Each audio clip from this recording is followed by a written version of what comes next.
Abonnez-vous et cliquez aussi sur la petite cloche de notification pour ne rien rater de nos prochaines vidéos. N'oubliez pas de partager aussi la vidéo et de la liker.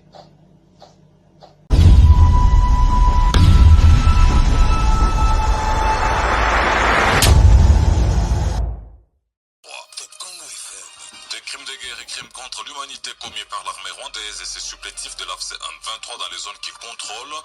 Outre les assassinats et les vols à main armée devenus monnaie courante à Bukavu, les rebelles procèdent désormais à des visites nocturnes dans les domiciles des paisibles citoyens pour recruter des forces et les jeunes au sein de leur mouvement armé. Il n'y a jamais eu stigmatisation des populations rwandophones en RDC. Le premier vice-président du Sénat congolais parle d'un prétexte utilisé par Kigali pour justifier la présence de ses troupes sur le territoire congolais. José Kalala Wakalala l'a dit à la 13e conférence annuelle de présidents des parlements africains organisée en République sud-africaine. L'UDPS Tshisekedi a mot de réconciliation après plus d'une année de divergence autour du contrôle du parti. Augustin Kabouya et Deobi Sibou ont décidé de fumer le calumet et de la paix. La réconciliation est intervenue à la suite d'une médiation de Félix Tshisekedi qui avait longuement échangé avec le deux camps. Daniel Bomba, bientôt face aux élus provinciaux, une question orale avec débat lui adressée a été déposée mardi au bureau de l'Assemblée provinciale. Le député provincial Aubin Moukanou, à l'initiative de cet exercice parlementaire, attend du gouverneur plus de lumière sur l'exécution de son programme quinquennal Kinshasa et Zobonga. Top Congo FM, le journal vous est présenté par Dominique Dinanga. Encore une fois, bonjour et merci de votre fidélité à Top Congo FM. Des crimes de guerre et crimes contre l'humanité commis par l'armée rwandaise et ses supplétifs de l'AFC M23 dans les zones qu'il contrôle. Outre les assassinats et les vols à main armée devenus monnaie courante à Bukavu, les rebelles procèdent au recrutement forcé de jeunes au sein de leur mouvement armé. D'après les témoignages, ils procèdent désormais à des visites nocturnes dans les domiciles des paisibles citoyens pour prendre de force les jeunes. Ceux qui ont le courage de résister sont sauvagement abattus et pendant ces temps, la situation économique est devenue intenable dans les zones sous contrôle des rebelles. Écoutez ces jeunes de Bukavu qui a requis l'anonymat. À partir de 4 heures du matin, il y a eu des troupes d'IM23 qui sont venues ramasser porte par porte les jeunes par force et les enrôler au niveau de l'armée. Donc, c'est presque toute la journée que cette opération a commencé à partir de très tôt le matin, à 4 heures du matin. Et nous demandons au gouvernement congolais de bien vouloir diffuser cette information au niveau international, que c'est un crime contre l'humanité. Nous demandons aussi au gouvernement congolais de tenir bon, parce que tous ceux qui sont en train de faire comme démarche, nos populations d'ici du Kivu, nous sommes derrière eux, qui n'hésitent pas de venir nous libérer, que ce soit sur bombe, que ce soit par force, parce que ici on nous prend en otage par force. Donc on ne peut pas se déplacer, on ne peut pas faire beaucoup d'histoire. Nous demandons encore au gouvernement de bien vouloir ne pas faire le mixage avec ces rebelles. Ils sont très mauvais et très dangereux parce qu'ils viennent nous exterminer, nous Congolais, de 100%. Nous demandons à tout le monde qui sont derrière les M23 d'avoir pitié. Nous mourrons du jour au jour. Il faut la loi. C'est tous les jours où on tue les gens. À bout portant, la vie est devenue très difficile. La sécurité, n'en parlons plus. On ne peut pas dormir sans des tirs de balles. De tous les coins de la ville de Bukavu, que ce soit à Bagira, que ce soit à Kadutu, que ce soit à Ibanda. Il y a des vols le jour tout comme la nuit. Donc, avec des mauvais citoyens qui les guident, la vie est devenue ici très difficile. Pour avoir à manger, il faut avoir un frère ailleurs qu'il puisse vous envoyer. C'était un jeune de Bukavu. Il n'y a jamais eu stigmatisation des populations rwandophones en RDC.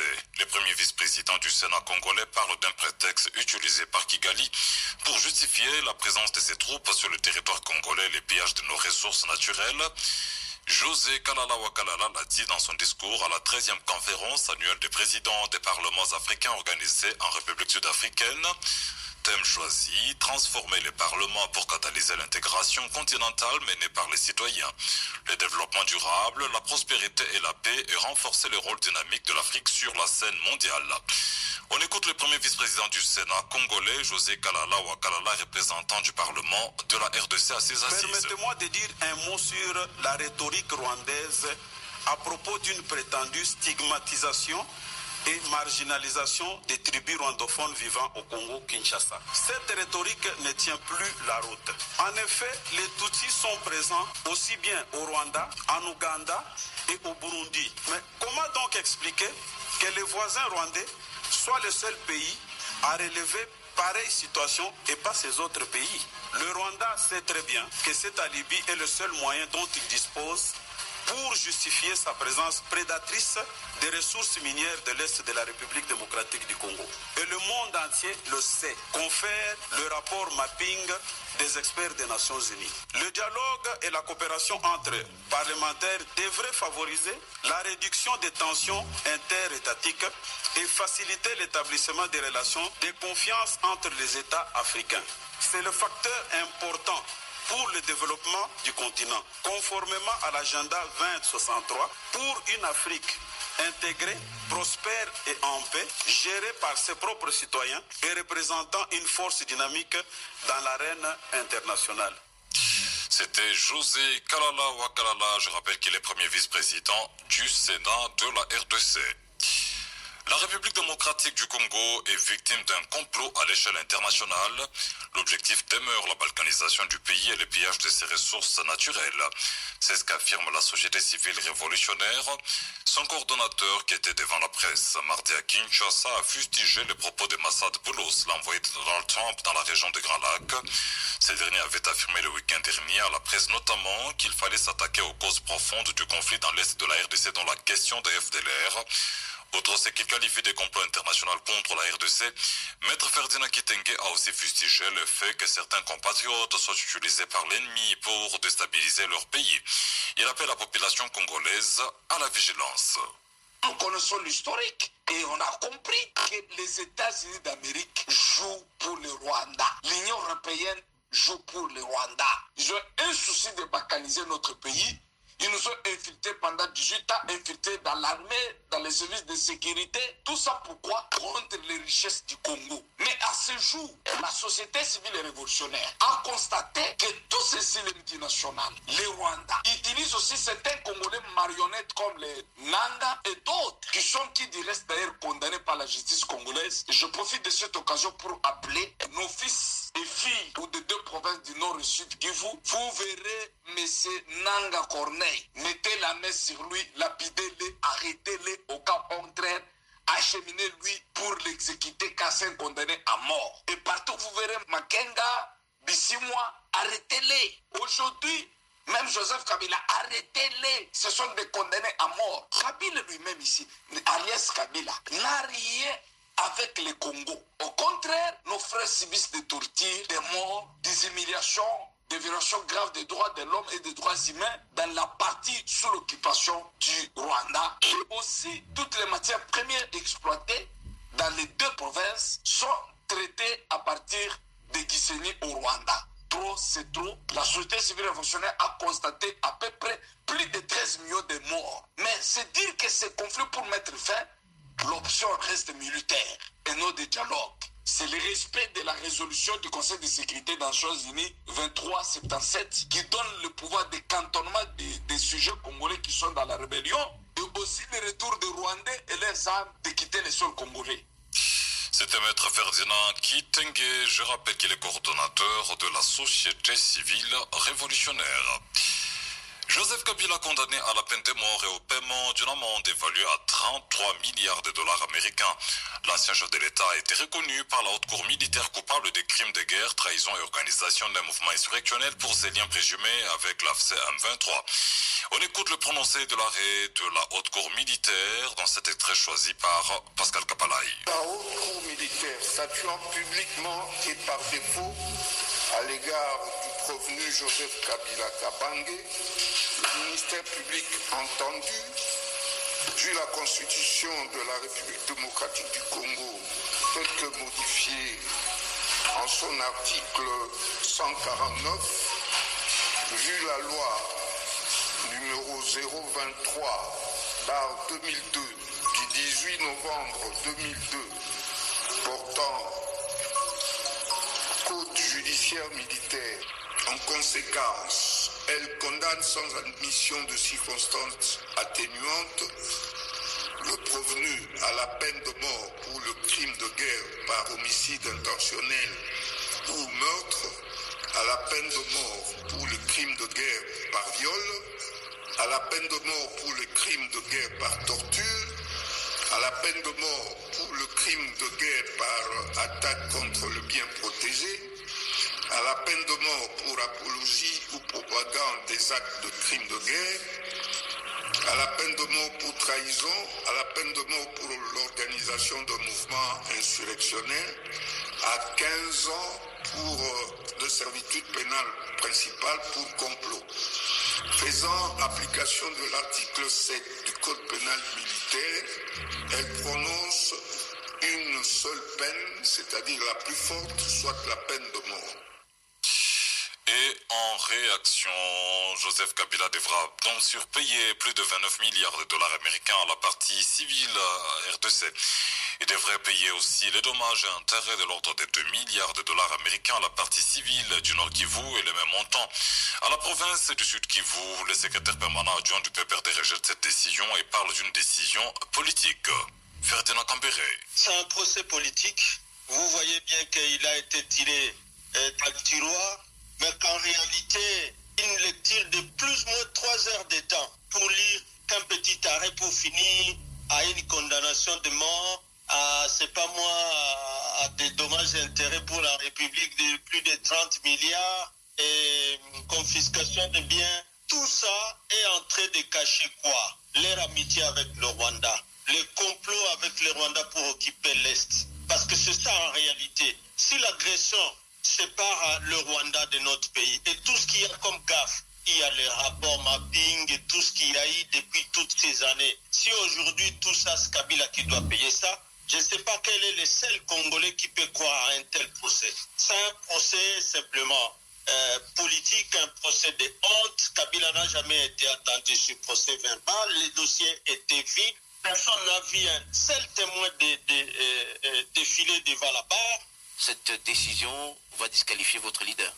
Non, ça disqualifie le régime Tshisekedi et tous ces juges ou magistrats qui étaient en train de lire. On voit bien que c'était aux ordres. Ça disqualifiait plutôt les auteurs de l'œuvre. Parce que la conséquence de ça, c'est quoi sur le plan du droit? C'est que, comme nous le disions, les statuts de Rome et les codes pénals, c'est que l'article 223, ce qui vient de commettre, c'est un crime de guerre contre un opposant. Chercher à le faire taire pour qu'il ne parle plus, en instrumentalisant et la guerre et la justice, c'est puni comme un crime de guerre. Donc la vérité, c'est que cette condamnation vient d'ouvrir une autre procédure contre les dirigeants actuels pour crime de guerre. Voici la réalité. L'autre, c'est que malheureusement, on vient de priver à la RDC les droits de poursuivre le Rwanda. C'était Maître Ferdinand Cambéré. Et la partie civile RDC est satisfaite de cet arrêt, a dit Maître Richard Bondo. On l'écoute. Nous sommes satisfaits parce que le droit a été dit. Donc la justice rendue au nom du peuple congolais donne satisfaction à ce peuple, étant donné que le préfet Kabila, cerveau moteur de tous les mouvements rebelles, tous les insurgés et toute l'agression rwandaise, lui comme cerveau moteur, vient d'être condamné à la peine capitale par la haute cour. Donc nous devons être satisfaits et surtout que pour la réparation, ça avoisine 34 milliards de dollars. Mais il n'y a pas de cette action. Il y a d'autres actions qui pourraient peut-être, avec des témoignages et même des preuves, démontrer que monsieur est étranger. Donc ça, c'est une action pénale circonscrite dans l'attaque du Nord Kivu et du Sud Kivu, dans un conflit armé circonscrit dans l'OTAN et dans l'espace, sur le territoire congolais. Donc l'essentiel est fait parce qu'il est condamné.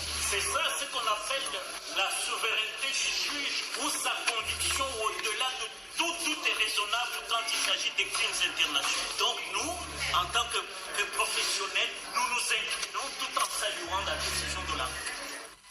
Le journal, toute l'info du canal Info, la fréquence utile de Kinshasa.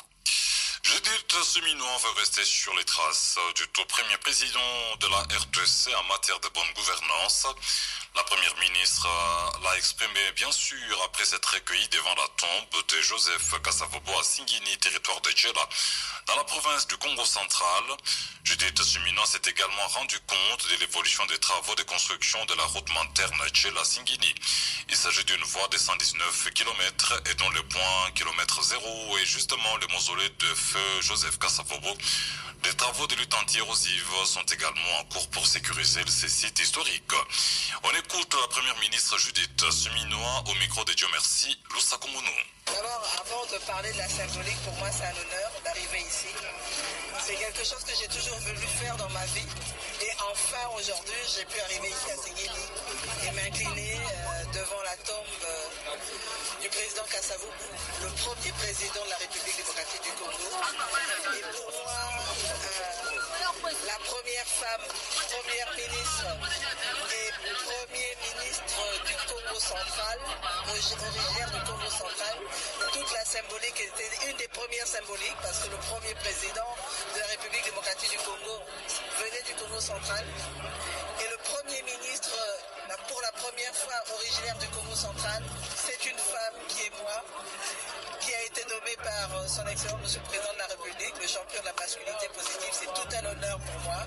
Et en termes de symbolique, quand on voit ce qu'a été le président Kasavubu, en termes d'humilité, en termes de gouvernance, de sagesse, je pense que ça ne peut que m'inspirer d'être venu ici et de pouvoir suivre la voie. Je crois que pour moi c'est ça le plus important aujourd'hui, suivre cette voie de bonne gouvernance, de travailler pour le bien-être de la population congolaise, c'est ça le plus important. Madame la Première ministre, il y a tout un combat qui est mené par la notabilité du Congo pour que le tout premier président de la République soit reconnu au rang d'héros national au même titre que Lumumba, Mosé Laurent Désiré Kabila. La société civile en a fait encore écho pendant votre intervention tout à l'heure à Djela. Est-ce que vous pensez également porter ces combats ou essayer d'intervenir en tant que notable de la province pour faire progresser la situation dans ces C'est en cours.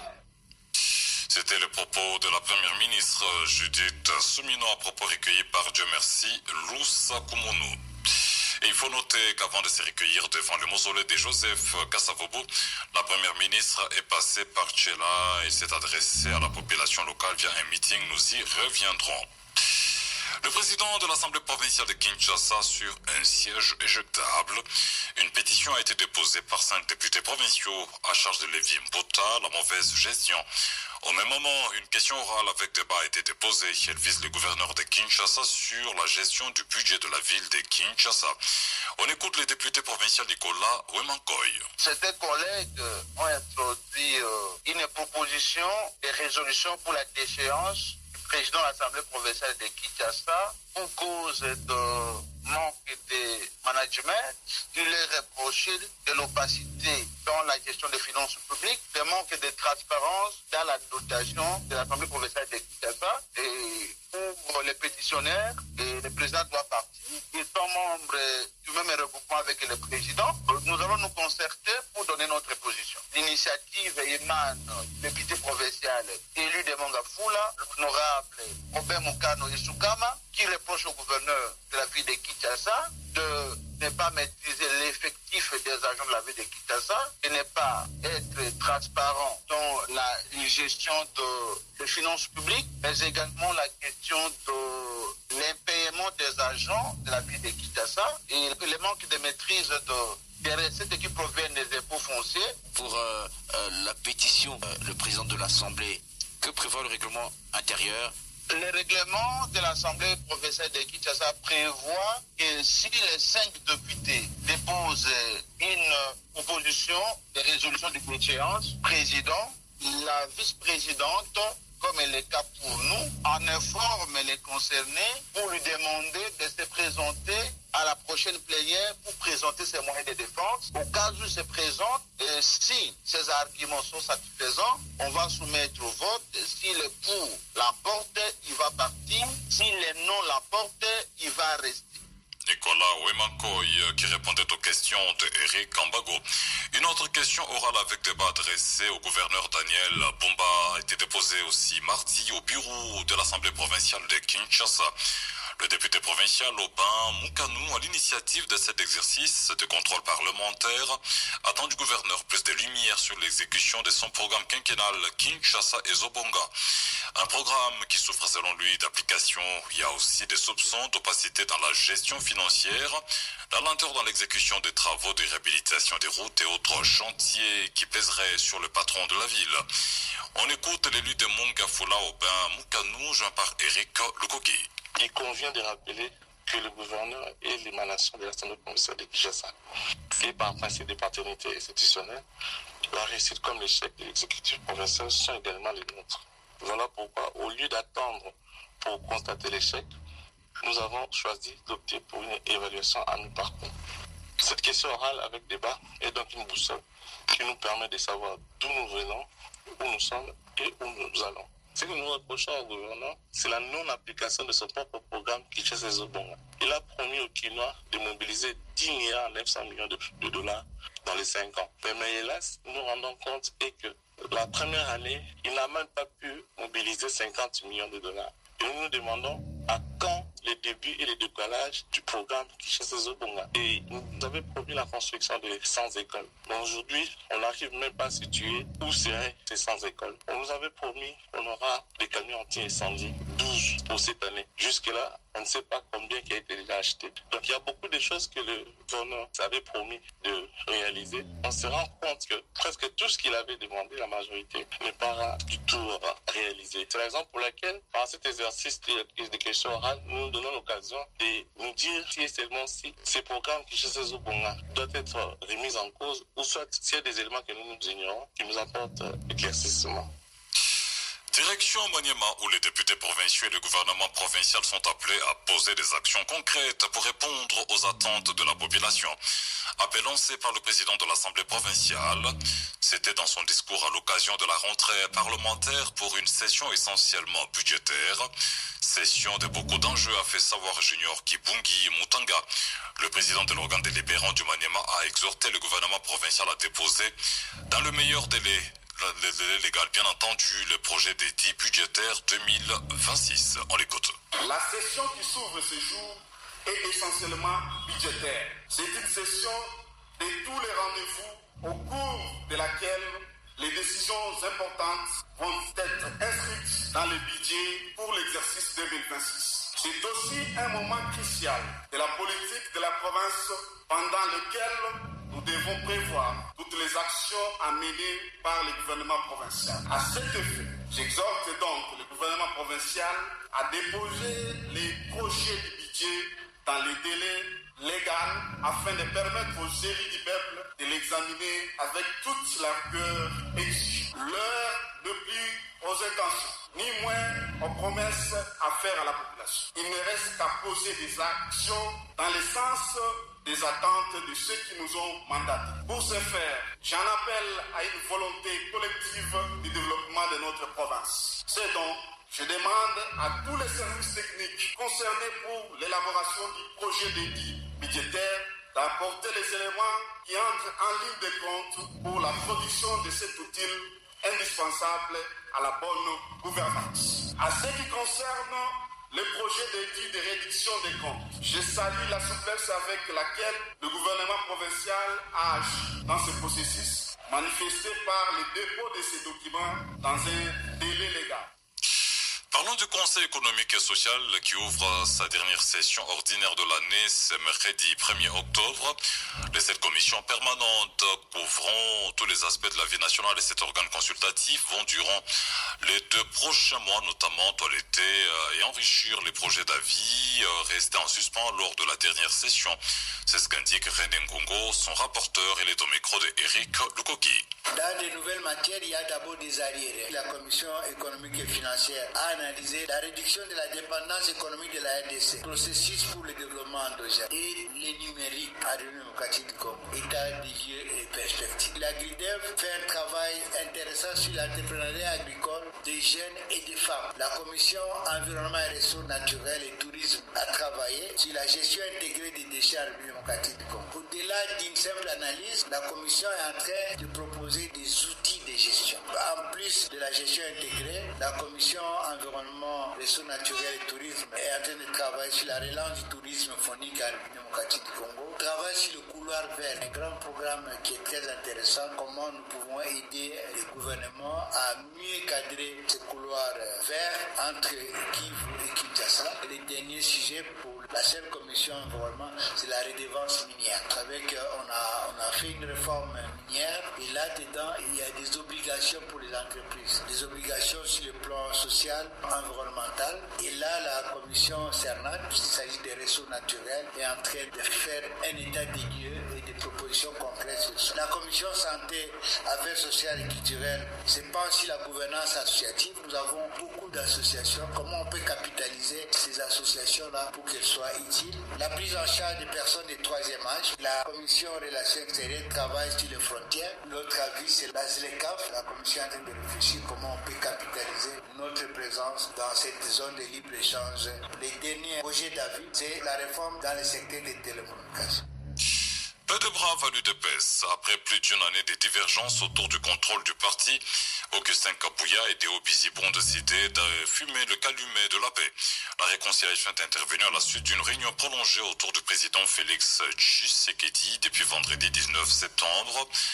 Mardi 30 septembre, au siège de l'UDPS, les deux responsables entourés de plusieurs cadres ont pris l'engagement de mettre en œuvre les orientations du chef de l'État aux autorités des références du parti, les appelant à tourner la page de conflit. Selon Christian Loumou, membre de la médiation, le nouvel exécutif réconcilié devra élaborer une feuille de route pour conduire le processus vers le congrès ordinaire prévu d'ici décembre. On l'écoute. Nous sommes très heureux de vous annoncer qu'en date du 30 septembre, nous avons pu amorcer la première mise en œuvre des orientations du président. C'est-à-dire les deux partis étaient ensemble à la permanence du parti comme souhaitait notre autorité de référence. Une rencontre au cours de laquelle plusieurs questions avaient été soulevées. Mais je vous annonce que déjà demain ou après-demain, il y aura une rencontre de tout l'exécutif élargi, peut-être à la Ligue des jeunes, à la Ligue des femmes si nécessaire, mais aussi nous annonçons la tenue d'un grand meeting pour ce samedi 4 octobre à la permanence du parti. Un meeting de réconciliation de l'UDPS. De messages seront lancés non seulement à la base de l'UDPS d'ici, mais de l'extérieur, ainsi qu'aux sympathisants qui aiment la politique de l'UDPS. Réconciliation faite entre ceux qui s'opposaient au niveau de l'exécutif national. Ce sera quoi la suite du travail du comité qui a été mis en place pour superviser cette médiation? Le comité de suivi va continuer à accompagner le parti qui se sont déjà accordés de travailler ensemble, effectivement, dans la mise en place d'une commission préparatoire du congrès, mais aussi celle des révisions de nos statuts. C'était Christian Loumou qui répondait aux questions de Osé Manzanza. C'est la fin de la récréation à l'Union pour la démocratie et le progrès social. Réaction de Maître Mokenge Chai Mutombo à la réconciliation entre les camps Augustin Kabouya et Deo Bizibo, marquant ainsi la fin de la crise. Le vice-président de la Ligue de jeunes en charge des questions juridiques et administratives salue le retour de l'ordre et l'unité au sein du parti présidentiel. Je salue personnellement le retour de l'ordre au sein de notre parti. Ce grand parti, Union pour la démocratie et le progrès social, qui a souffert pendant un peu plus d'une année de toute cette cacophonie-là, aujourd'hui, c'est la fin de la récréation. C'est le retour de l'ordre. Désormais, cet ordre est cristallisé au niveau de la présidence du parti et au niveau de la Ligue des jeunes, au niveau du présidium de la Ligue des jeunes. Au niveau de la présidence du parti, le président du parti, c'est Félix Antoine Tshisekedi. Il est en indisponibilité pour des raisons constitutionnelles, du fait qu'il est chef de l'État, président de la République, élu par le peuple congolais. Et pendant cette période, la Convention démocratique avait déjà tranché le problème. Depuis Kisantu, c'est le secrétaire général Augustin Kabouya qui engage le parti. Cet ordre revient et cet ordre consacre l'unité au sein du parti. Au niveau du présidium de la Ligue des jeunes, l'ordre revient égal. Le président de la Ligue des jeunes, M. Yves Bonkoulou, qui a fait 5 ans au gouvernement, conformément à la Constitution, il ne pouvait pas s'occuper des activités du parti.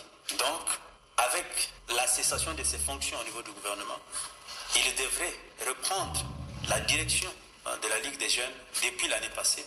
Mais compte tenu des réalités conjoncturelle, l'ordre revient aujourd'hui. Cet ordre va également consacrer l'unité au sein de la Ligue des jeunes.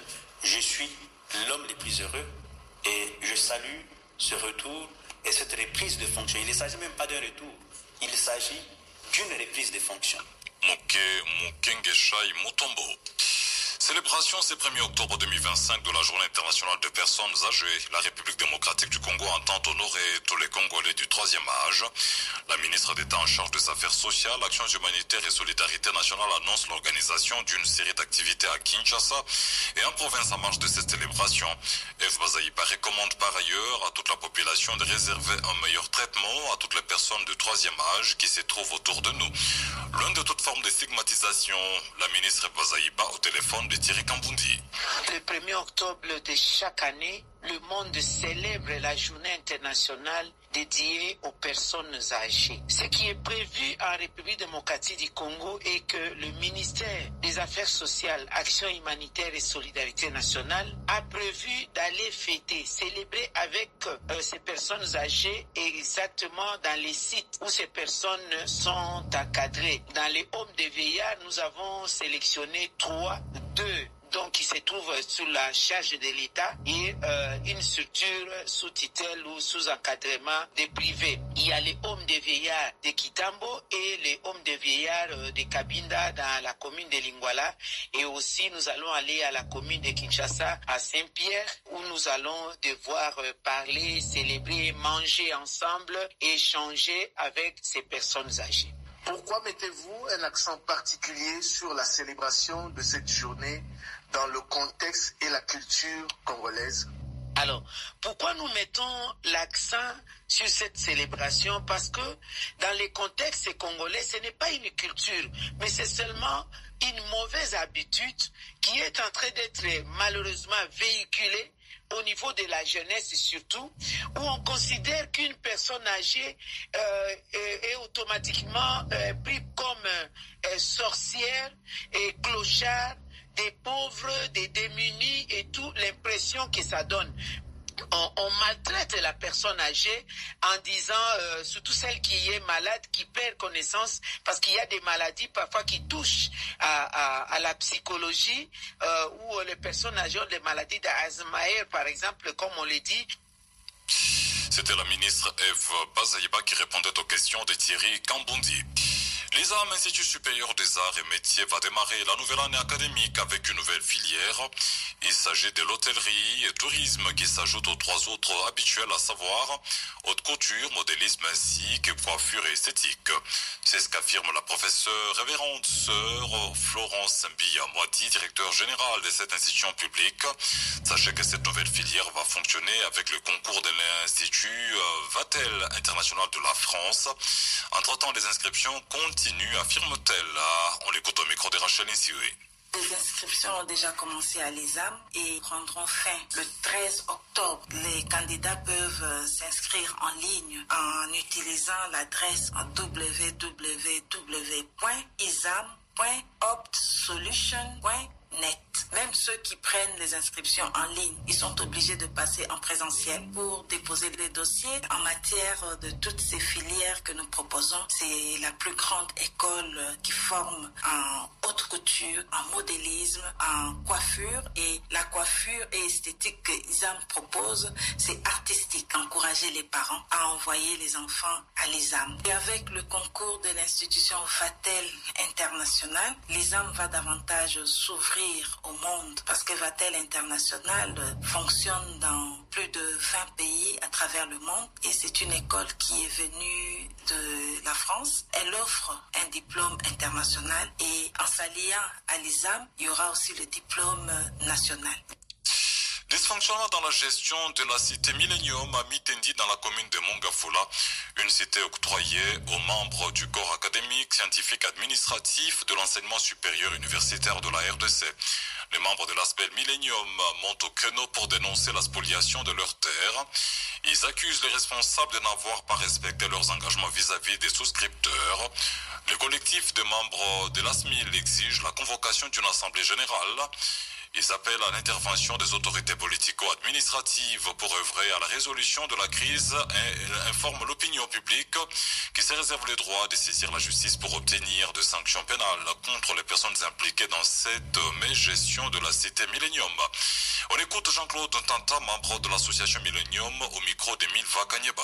Les responsables de la SMIL n'ont pas tenu leurs engagements vis-à-vis des souscripteurs. Plus de 90% des souscripteurs n'ont pas encore obtenu leur parcelle, quand bien même ils se sont acquittés de tous les frais exigés et disposent des documents attestant de cette acquisition. 30% seulement des souscripteurs des maisons CEFAC ont reçu clé en main les maisons supposées finies. 2. Une gestion opaque, manifestement frauduleuse du projet par les comités directeurs, caractérisée notamment par l'attribution illégale des parcelles et des maisons entre eux, la vente des biens immobiliers de l'association à des non-membres en violation totale du caractère associatif du projet.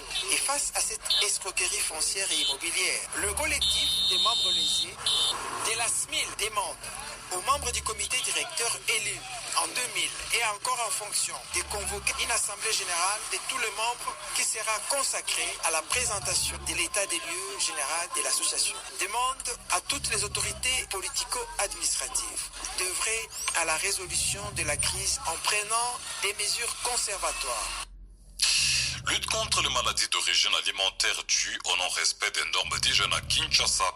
Le ministre provincial de la Santé publique, Hygiène et Prévention a pris plusieurs mesures visant à protéger la population quinoise. Il s'agit notamment de l'interdiction de l'exposition des denrées alimentaires à l'air libre.